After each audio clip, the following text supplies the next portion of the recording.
可曾记得昔日也差点做这顶的童子？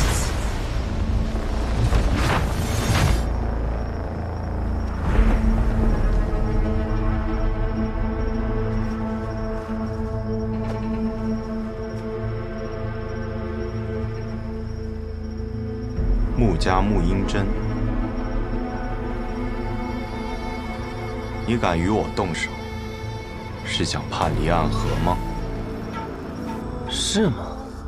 可我得到的消息是你暗算大家长，意图谋反。我来此杀你，是奉家族之命救出大家长。看来穆家还真是一片忠心啊。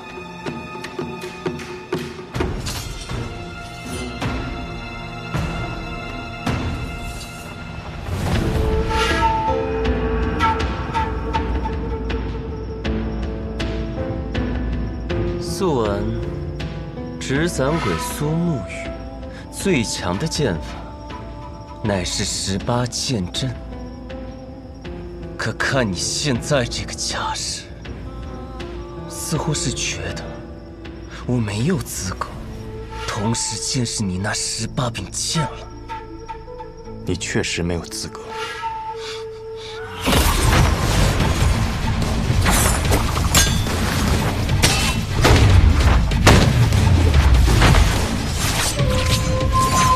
当年本该是你去的，可苏昌河代替你做了这点灯的少爷。按照我的计划，他们应当都要死掉，可他却被你救了。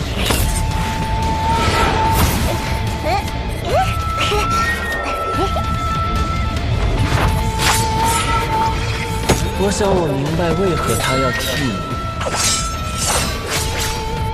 如果当年点灯的人是你，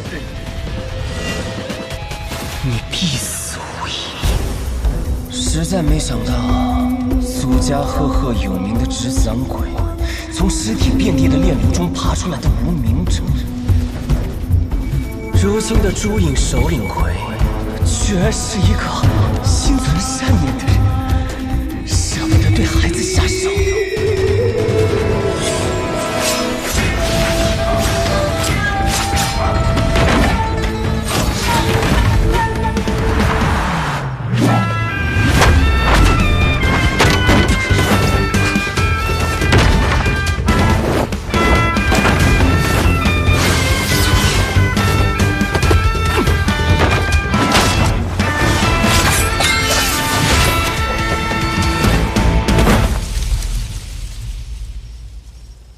你的剑并没有想象中的快，是吗？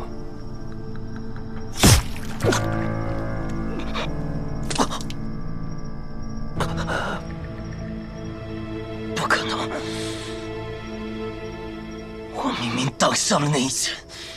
这世间我想杀死的人不多，但可惜。你便是其中之一。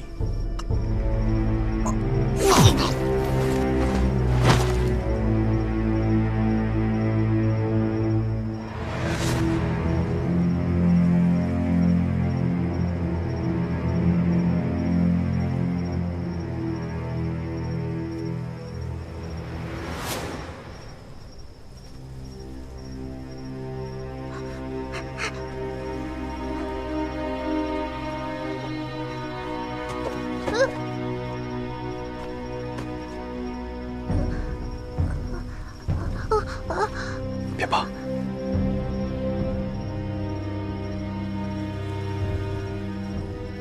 先找个地方和你的同伴们躲起来。这场纷争怕是要持续很久。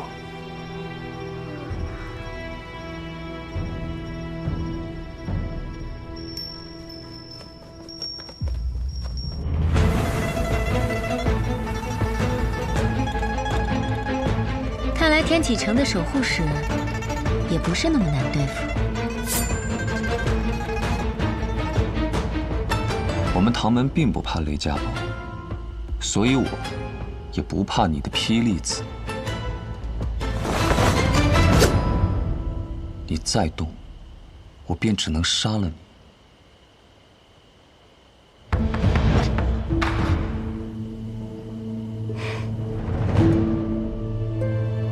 听说玄武使的指尖刃上沾过一位王爷的血，怎么现在杀起人来，却这般犹犹豫豫的？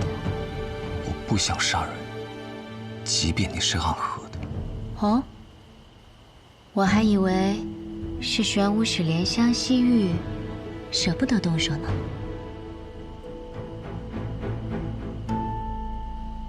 傻瓜。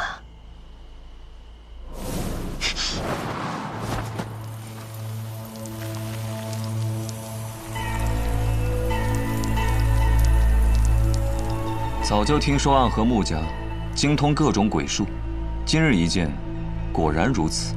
九江琵琶亭，唐门唐连月，3道暗器名扬天下，我对玄武使也是敬仰已久。方才我便不该对你留情，中了你的媚术。媚术？什么媚术？你既知道我在九江琵琶亭内以3道暗器名扬天下，那么你知不知道这3道暗器是哪3道？坊间倒是有传说，3道暗器都是你自创的。至于是哪3道，还未曾听过。不必听过，你马上就要见到。别乱动！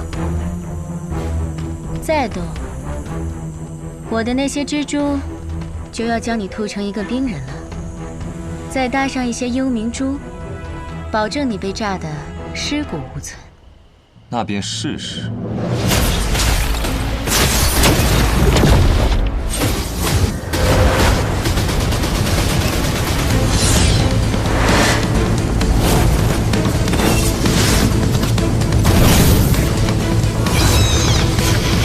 这便是当年那3道暗器中的第1道——千道精明。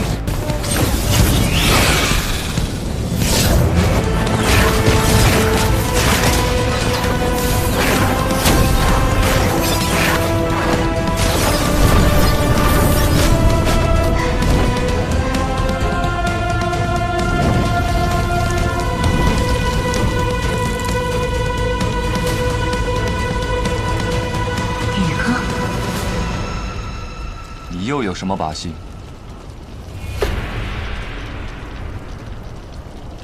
真的要杀我吗？同样的媚术，第2次不会再有任何的作用。告诉我你们大家长此行的目的，我留你一命。我都说了，我不会什么媚术。如果你心若是有动，那便是真的心动。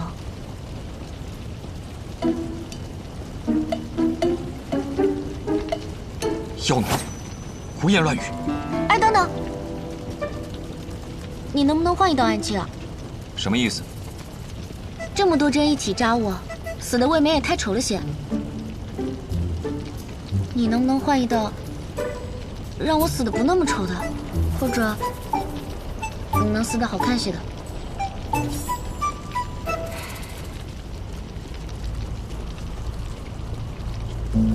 这是什么？这是血玫瑰。你现在看它虽然是银白色的，但是当它扎入你的身体之中，血液就会流入花瓣，将其染成鲜红色，很美。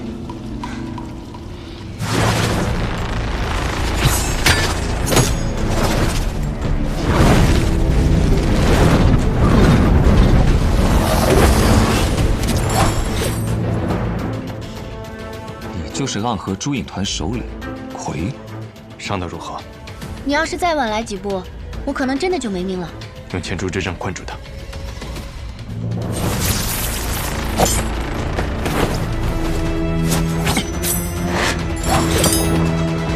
你剩下的暗器有机会再见了。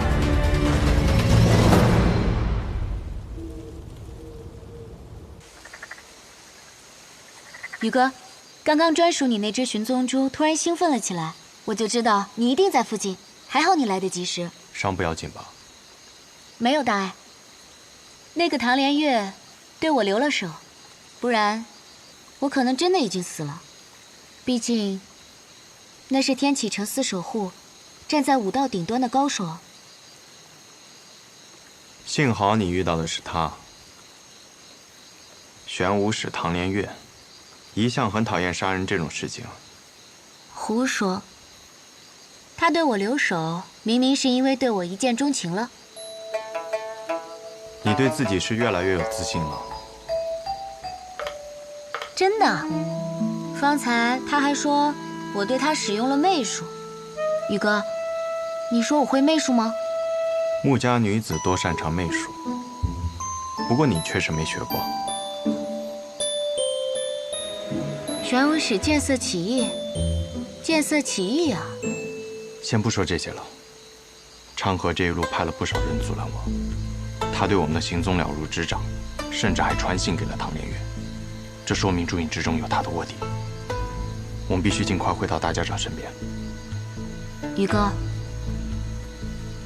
你难道就没有想过，这个卧底可能是我？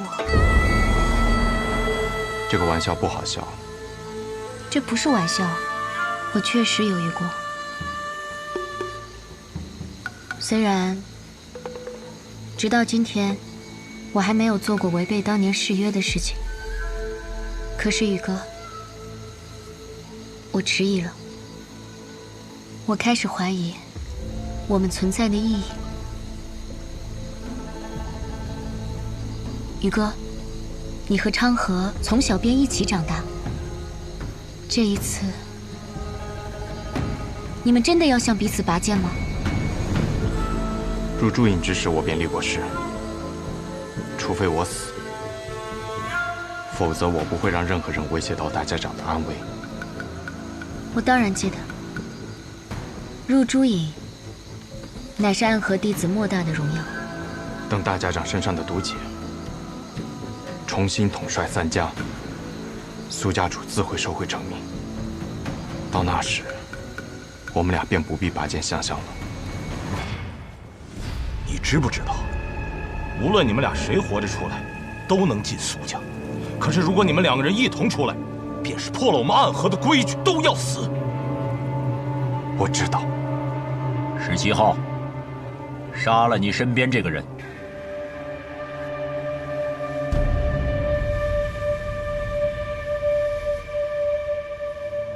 我不会杀他。我们2个人都要活下去。好，好，危难关头，尚不愿弃旁人于不顾，你们还真的是一对好朋友。我们不是朋友，刺客是不应该有朋友。可若我们都入了暗河，那便是家人。既是家人，又怎能弃之不顾？你知道你在说什么吗？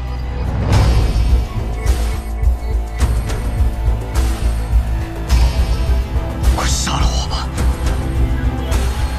别犯傻了，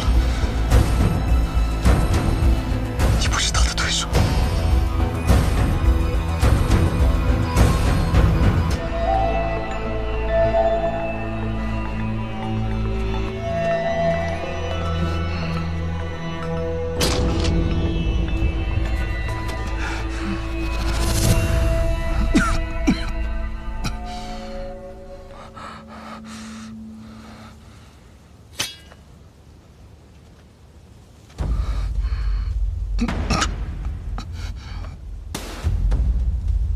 你若要动手，那我便杀了你。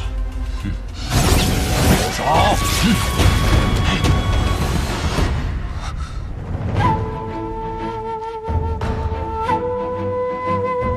大家长，大家长，小子，你今日所做之事，是在挑战暗河的威严，也是在挑战我的威严。你们2个人，你觉得暗河值得为你们破一次规矩吗？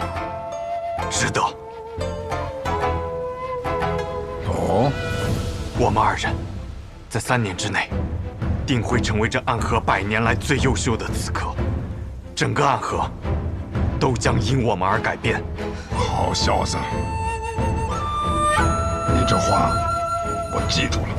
白痴，这下一天我一起死了。规矩的存在就是用来被打破的。暗河这100年来破了不少的规矩，但都是建立在破坏者的实力足够强大的前提下。我今日可以为你破一次规矩，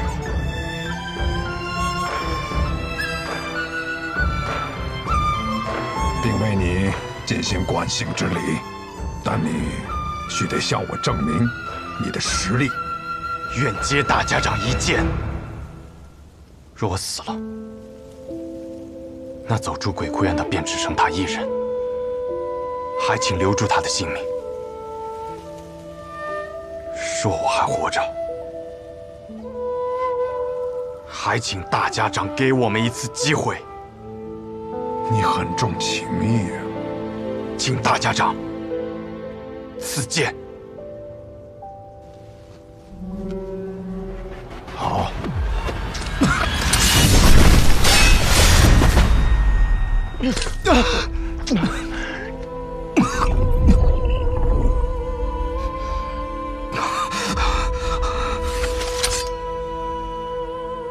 你记好了，我赐的不仅仅是那一剑，也是你之后的命运。你愿意接受我的恩赐吗？多谢大家长。3家之中，你想去哪一家？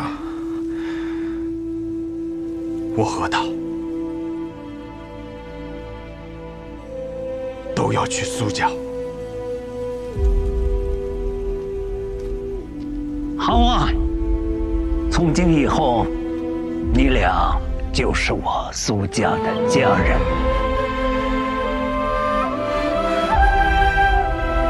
还真让你这傻子给做到了。有些事情，我想尽力。临行前，我给过你手令，你可以调遣苏家所有的精锐，但好像你并不珍惜这个权利啊。就连苏哲，也是我替你派出来的。是昌河不想让苏家与朱颖正面冲突，这样会坏了老爷子的名声，又会白白损坏苏家的精锐。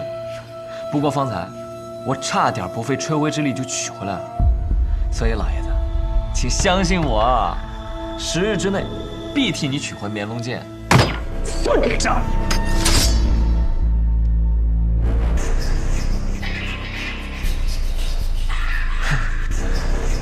老爷子有话好好说。拔剑干什么呀？我说过要杀人了吗？说出来老爷子可能不信，这把剑是他刚刚自己出来的，对吧？对。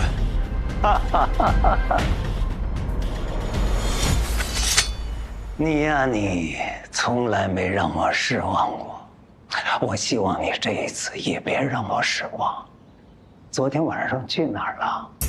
我问过苏哲，他说他睡了，什么都不知道。我去朱巢探了探路，就你一个人？苏家在九霄城埋伏了那么多精锐，为什么不用？是不相信他们，还是担心他们看穿你？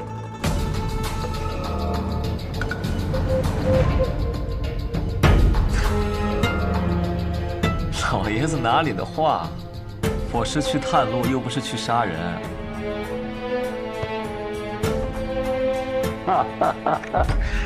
虽然你不是个东西，但整个苏家最有可能做成这件事的，只有你。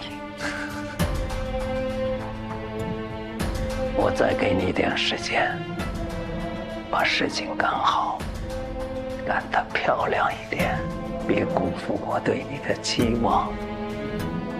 哦，对了，这苹果是为你镶的，吃吧。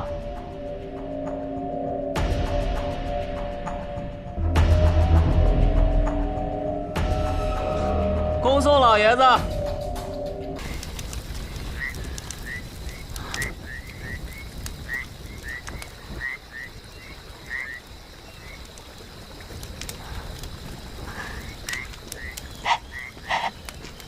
小僧，要不咱们趁现在快跑吧？好啊，祝你好运。那你怎么不跑啊？你有看见他的轻功吗？你觉得咱俩跑得过他吗？那我们就把他打晕了再跑。好啊，祝你成功。那打也不行，跑也不行，堂堂7尺男儿，需要在这里做人质啊！我没说不能跑，但要找一个跑了之后能生存的地方。这荒无人烟，什么都没有，你又身负重伤，万一迷路了，咱们俩都得祭天。你这个德行啊，还真想不到你就是雷轰的弟子。你知道我师父？当然了，当年的雷门4杰之一，虽说是外门弟子，但年纪轻轻就凭借残本，还原出了早已失传的火灼之术。鼎盛之时，名声犹在如今的门主雷千虎之上。我师父很少跟我讲起关于他的事情，他总是喜欢一个人待着，要么看天，要么就看花。哎，你还知道多少关于我师父的事？都跟我说说呗。据说，雷门先祖曾举行封刀挂剑的仪式，立志要摒弃这武林中最常用的2种兵器，从而专注火器研制，走上了完全不同的道路，名震江湖。可你师父违背祖训，改练剑，并融合了雷门火药，打造了一柄纱布剑。剑出之时，雷声炸响，火光滔天。他凭借此剑行走江湖，名声在外。最后败在了雪月剑仙李寒一的手上，从此销声匿迹。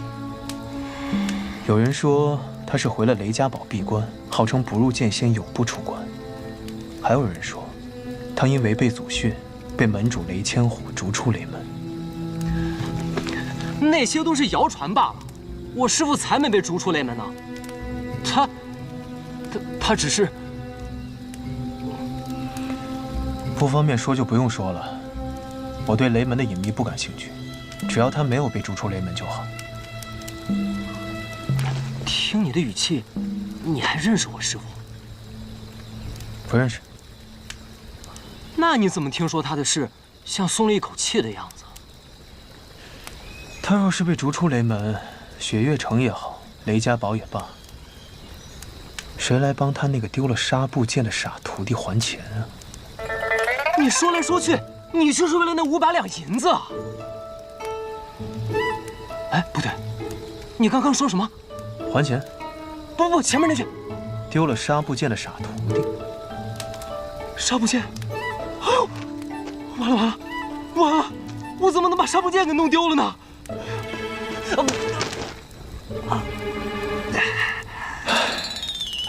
雷门不逊啊！你的伤怎么样？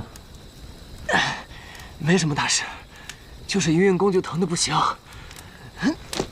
那白发仙的武功深不可测，我们能逃过一劫，已经算运气好了。是，这样说起来，还真是多亏了他呢。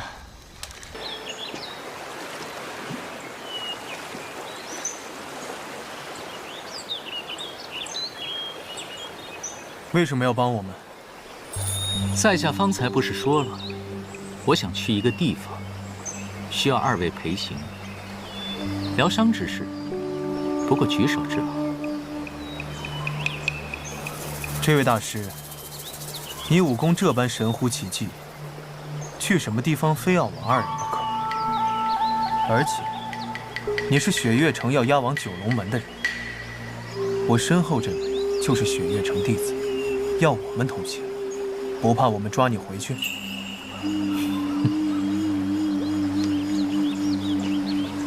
在下斗胆问二位一个问题：方才在马车之上，说起来，也算是在下救了二位，现在只此一个小小的请求，都不能应允吗？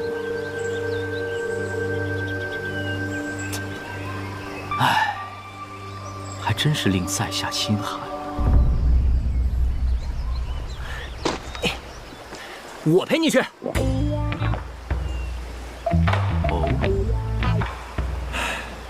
我就猜到你会这么说。你救了我们的性命，我就帮你这一次。但当你了却心愿之后，我还是会把你抓回去的。好啊，到时我便等你来抓。只要你有这个能耐的话，既然二位决定与我同行，那我们便是同伴，所以还是以姓名相称吧。不知二位姓名？我叫雷无节。萧瑟。都是好名字。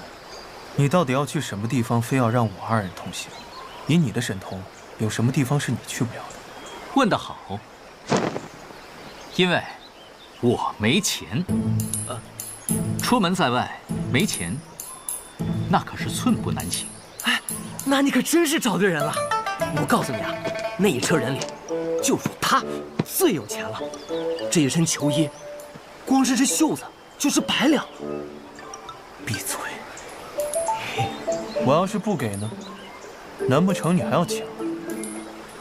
唉。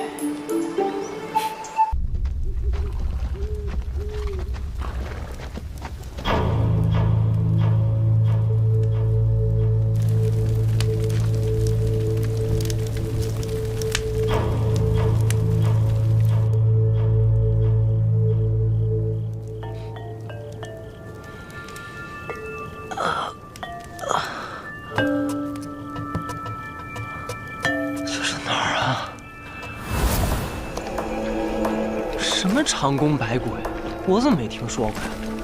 你以前听的都是英雄故事，但是长弓追忆百鬼夜行不同，他们是马贼。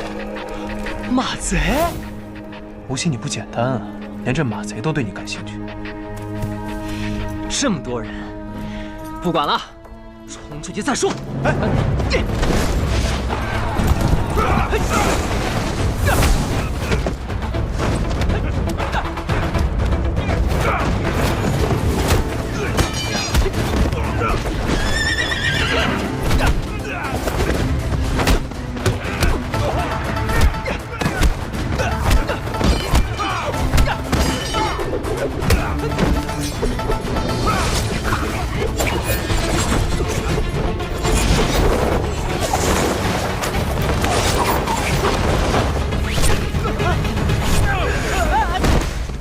看样子，他们不打算杀人。那你打算怎么办？当然是……小子无心，你们快！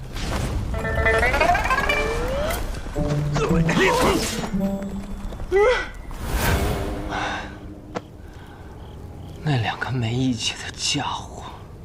少年英雄自当鲜衣怒马，把酒当歌，怎这般唉声叹气的模样？哼，还把酒当歌呢？都做了马贼的阶下囚了，还哪儿来的？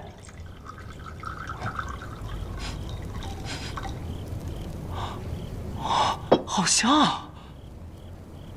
喂，是你在喝酒吗？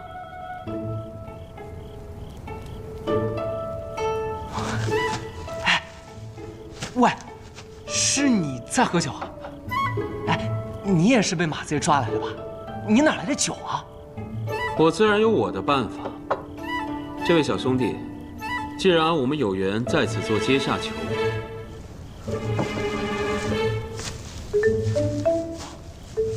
一起共饮吧。那我就不客气了。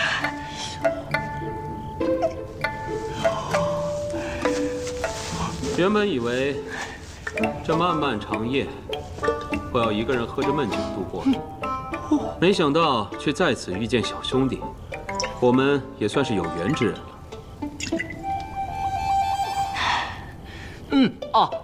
酒不错，就是不够烈，没有老灶烧好喝。不知道小兄弟是因何被马贼抓起来的？被2个不靠谱的朋友给坑了。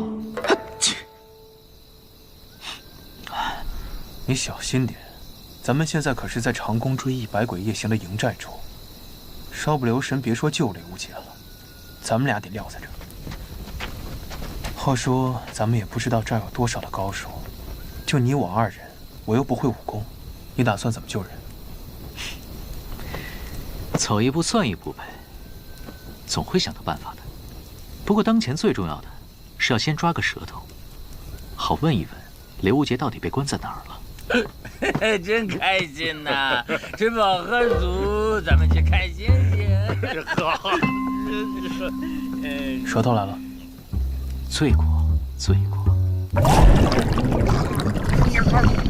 什么时候想回答我的问题？告诉我一声，我拉你上来。你不是会仙魔饮吗？怎么不用啊？累。你真是在寒水寺长大的？不是寒水寺，还能是哪里人？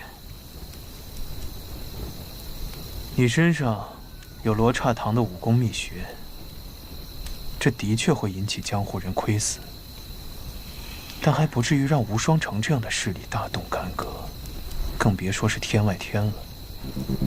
12年前天外天战败，与中原各大派签下锁山河之约，为期12年。12年之内，天外天的任何人不准踏入北里。我没记错的话，当年还有一个5岁的稚子。其实事情没有想象的那么复杂。你们总觉得我是什么大人物，但其实我不过是寒水寺里一个有些顽劣的小弟子罢了。抱歉，是我唐突了。无心。什么？你要是再不拉他上来，他就死定了。糟了！听你这么一说，你的这2位朋友可真是有趣的很呢。哼，要不是他们，我怎么会被倒霉的抓到这里来？下次再见面时，我一定让他们好看。你现在被关在这里，想找他们报仇，怕是没机会喽。谁说的？他们当时的确是很没义气的跑了，但那也是因为事急从权。哦，你为何这么肯定？为什么？感觉吧，我也说不清楚。感觉？你可知道这吴心是什么人？吴心？他不是忘忧大师的弟子吗？哼，哎，就算他不来，萧瑟也一定会来救我的。毕竟我还欠着萧瑟500两银子呢。那我们就拭目以待吧。别光顾着说我呀，你呢？你朋友不来救你啊？我从来没有朋友，也不需要朋友。啊？那你为什么一个人来这儿？我吗？我来这里是因为我想当皇帝。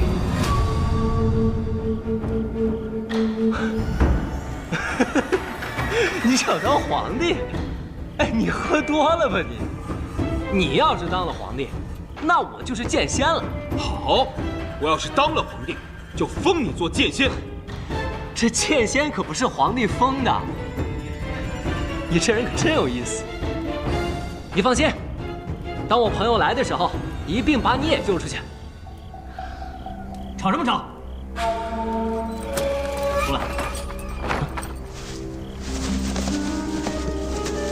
哎，喂，你们要把他带到哪儿去啊？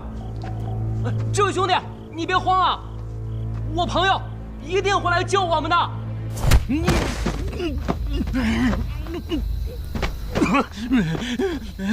高僧饶命！高僧饶命！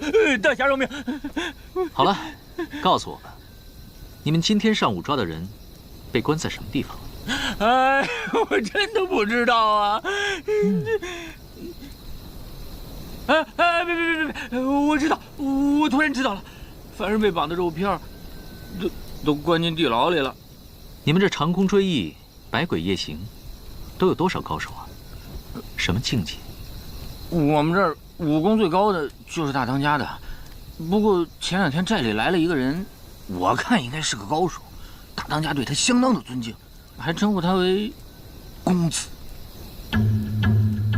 公子。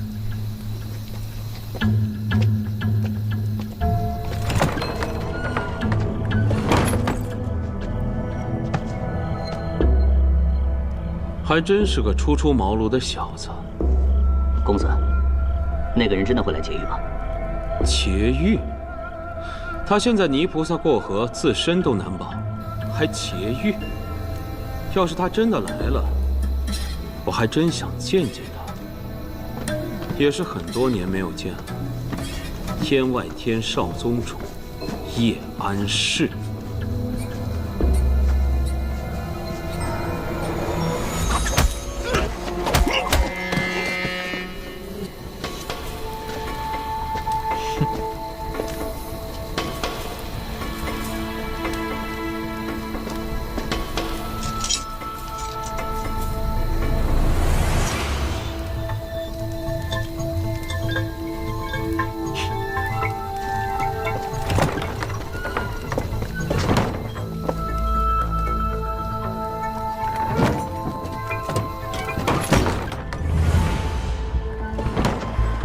刘杰，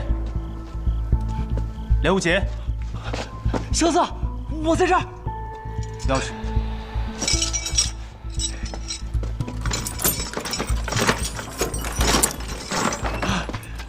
我就知道你们俩会来救我。你喝酒了？哦，对，刚有个兄弟去关在我隔壁，就是他给的我酒。我还说把他救出来来着，他就被人给带走了。你这小日子过得不错呀，在牢里还有酒喝。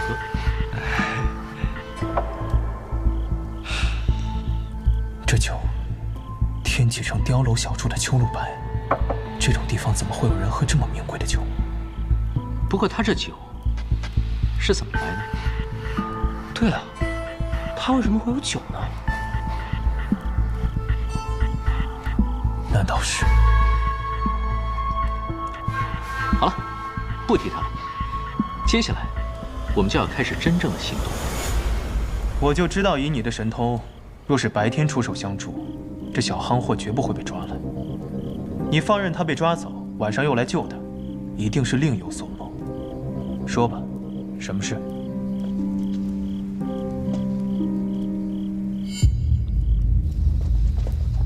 原本这一出戏已经落幕了。公子的意思是？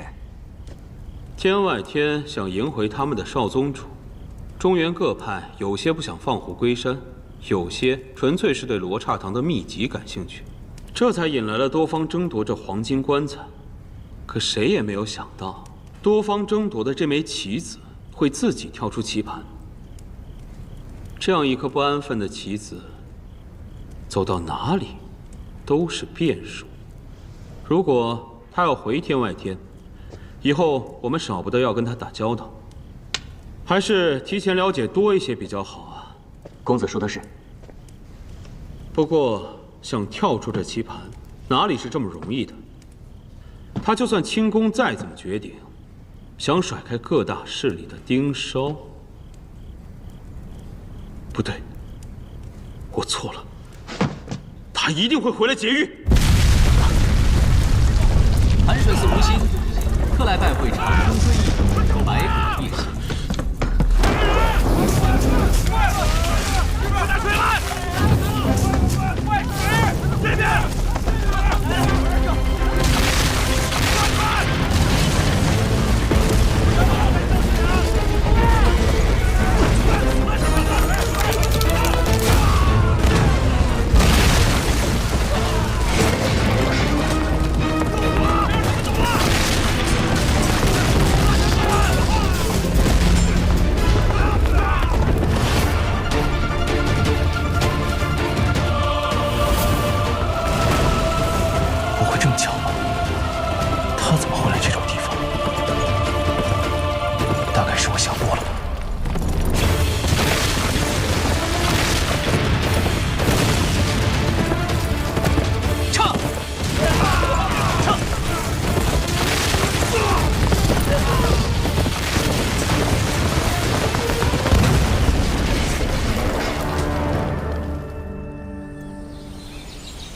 奇怪了，鱼石虽然不大，可同北离之间也有通商，虽不说客商络绎不绝，但也不至如此景象啊。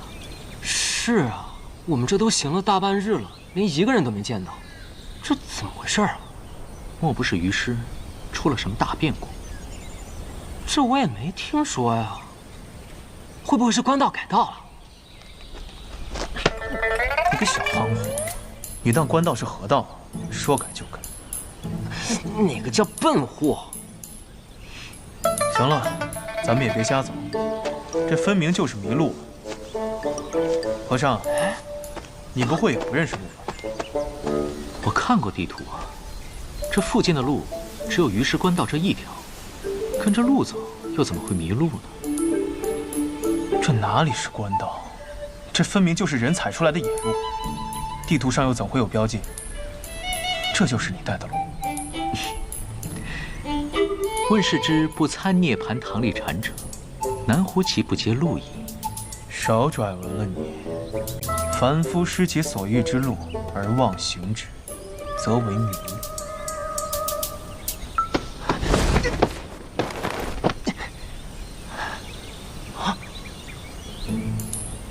哎，前面有客栈，去问问不就行了？